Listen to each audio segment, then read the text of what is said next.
What's up guys, my name is Javier and welcome back. You guys are in for a treat as I was able to get my hands on the brand spanking new top dog hammer drill from Makita, the XPH07. I'm sure by now you've all heard the news of this monster with the unheard of power rating of 125 Newton meters or 1090 inch-pounds of torque. Those are some pretty impressive numbers, but can this drill back them up? We'll find out together as I put it to the test. Now, normally when I test out power tools, I'll show you how they perform by themselves, which is a good way to show you how good they are. But since Makita is claiming well over 700 inch-pounds of torque, I felt that the best way to get a good grasp of just how powerful this drill is was to compare it to the competition. So in other words, we're not just going to see the review of this Makita XPH07, but we're going to do a mini comparison with Team Red and Team Yellow. Normally I start off demonstrating drills by driving 3-inch screws, but that would be like telling you how well a Corvette performs at 30 miles per hour. So let's get straight to the serious test. One thing I've always wanted cordless drills to do was to drill large holes at high speed.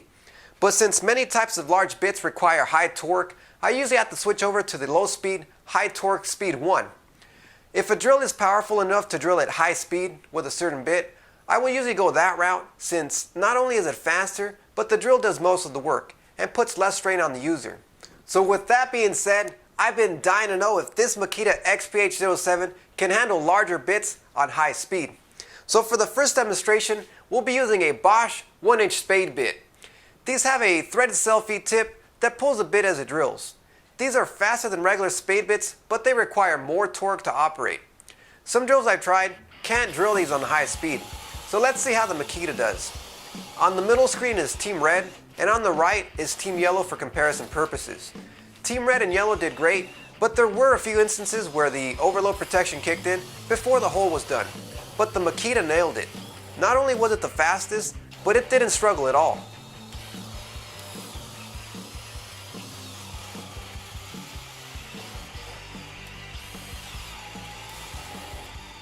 This next test is using Irwin Speedbore Max bits.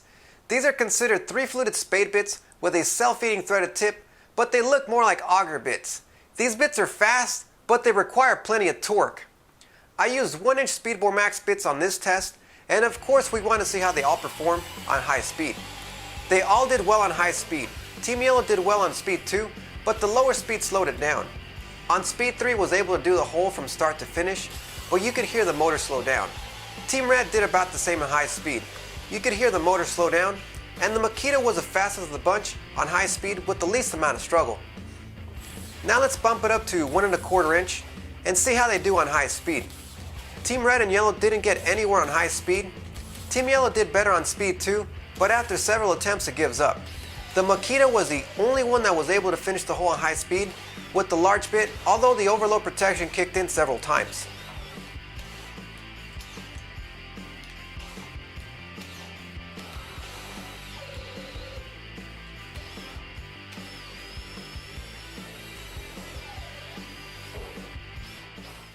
Normally you would do a hole this big on speed 1, but the purpose of this test was to show you its high speed torque, which we can see that the Makita has more of.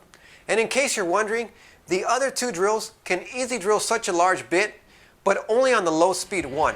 This next test is using a large 3-inch long 1/2-inch lag screw to show off their high torque performance. Because of the high amount of torque needed, this test can only be done on speed 1. All are able to finish the lag screw, but Team Red and Yellow struggle to finish. It seems the overload protection does a better job on Team Red since it cuts on a few times, as opposed to Team Yellow is allowed to struggle and grunt its way to the finish line. But as you can see, the Makita struggled the least to the finish line. Now let's take a look at its hammer drilling performance using a 1/2-inch bit on a concrete block. It was very quick at hammer drilling. At first I couldn't believe it, so I had to do it again to make sure there wasn't a glitch in the matrix.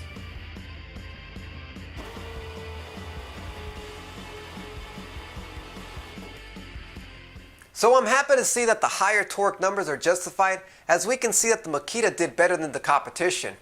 Although with such high torque numbers, I was hoping it would spank the competition. I will conclude that the Makita is more powerful, but only by a bit. If you're on Team Red or Yellow, it would be hard to justify a switch, And the hassle of starting off with a newer battery platform just isn't worth it. But if you're on Team Makita or you don't own any cordless 18-volt power tools, I would definitely recommend this drill as it has some serious huevos. And this is one tough son of a gun. This isn't the end of this video. Now that we got its performance out of the way, let's take a look at its features and see what it's got going on. Out of the three drills, the Makita is the shortest in length, coming in at 8 and 1/16 inches with the chuck open. Although it's the heaviest of the bunch, coming in at 5.6 pounds tested, and that's without the handle. With the handle and depth rod, I got 6.2 pounds. Even though it's heavier than the rest, I doubt you'll feel the difference. The others may be lighter, but they're still heavy. It's like when a fat 300-pound person loses 20 pounds. Well, guess what? They're still heavy. It's got a brushless motor, so it's going to run cooler and longer than a brushed motor. The motor looks pretty massive, as you can see a chunk of it in the vents.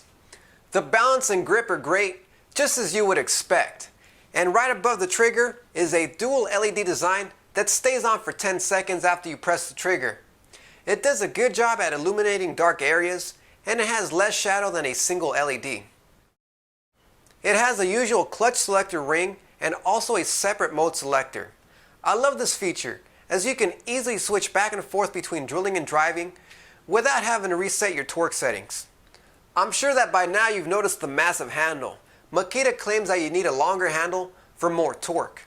What I really like about it is that not only does it have the ability to use a depth rod, it has one included.